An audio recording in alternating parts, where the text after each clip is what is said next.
As human civilizations flourished, so did infectious disease.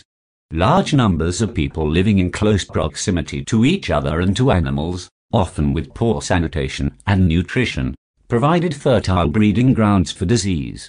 And new overseas trading routes spread the novel infections far and wide, creating the first global pandemics.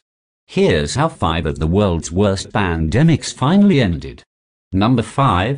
Plague of Justinian.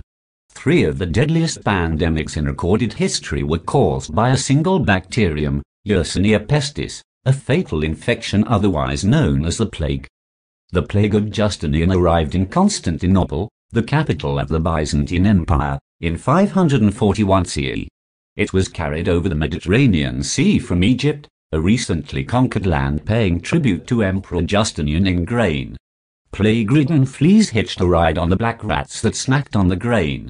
The plague decimated Constantinople and spread like wildfire across Europe, Asia, North Africa and Arabia, killing an estimated 30 to 50 million people, perhaps half of the world's population. People had no real understanding of how to fight it other than trying to avoid sick people, says Thomas Mockaitis, a history professor at DePaul University. As to how the plague ended, the best guess is that the majority of people in a pandemic somehow survive, and those who survive have immunity. Number 4. Black Death. The plague never really went away, and when it returned 800 years later, it killed with reckless abandon. The Black Death, which hit Europe in 1347, claimed an astonishing 200 million lives in just 4 years.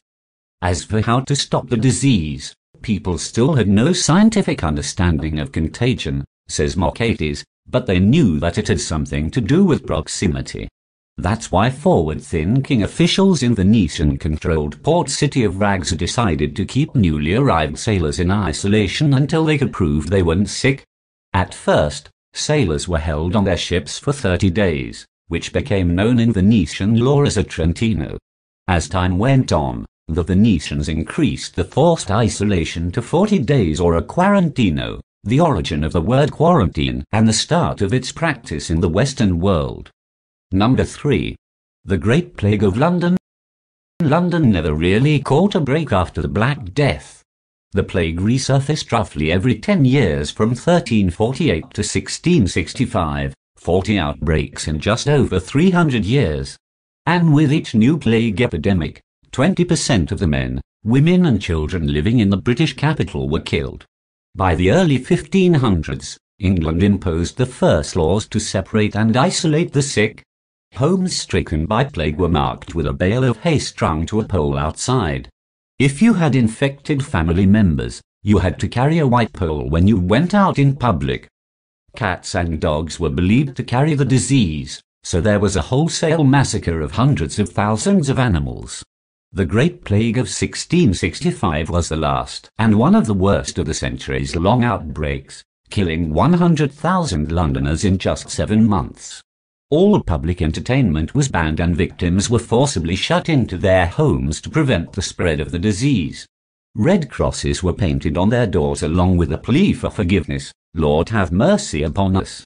As cruel as it was to shut up the sick in their homes and bury the dead in mass graves, it may have been the only way to bring the last Great Plague outbreak to an end. Number 2. Smallpox. Smallpox was endemic to Europe, Asia and Arabia for centuries, a persistent menace that killed 3 out of 10 people it infected and left the rest with pockmarked scars.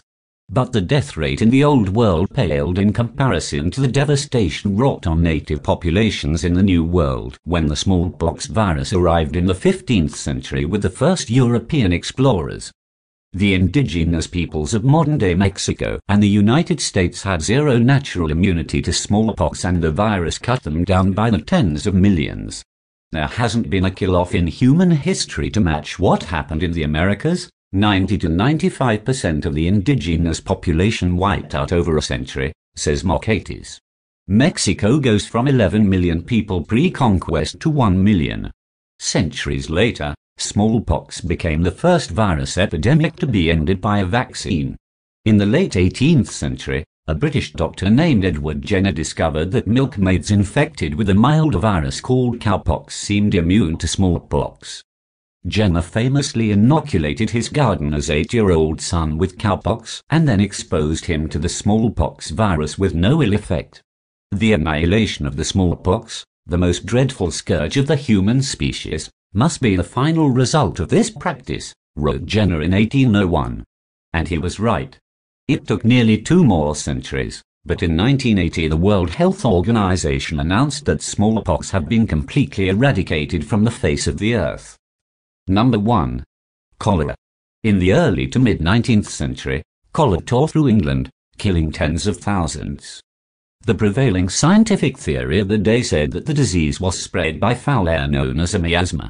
But a British doctor named John Snow suspected that the mysterious disease, which killed its victims within days of the first symptoms, lurked in London's drinking water. Snow acted like a scientific Sherlock Holmes, investigating hospital records and morgue reports to track the precise locations of deadly outbreaks. He created a geographic chart of cholera deaths over a 10-day period and found a cluster of 500 fatal infections surrounding the Broad Street pump, a popular city well for drinking water. As soon as I became acquainted with the situation and extent of this eruption of cholera, I suspected some contamination of the water of the much-frequented street pump in Broad Street, wrote Snow. With dogged effort, Snow convinced local officials to remove the pump handle on the Broad Street drinking well, rendering it unusable, and like magic the infections dried up. Snow's work didn't cure cholera overnight, but it eventually led to a global effort to improve urban sanitation and protect drinking water from contamination. While cholera has largely been eradicated in developed countries, it's still a persistent killer in third world countries lacking adequate sewage treatment and access to clean drinking water. Thanks for watching and do not forget to like, share and subscribe.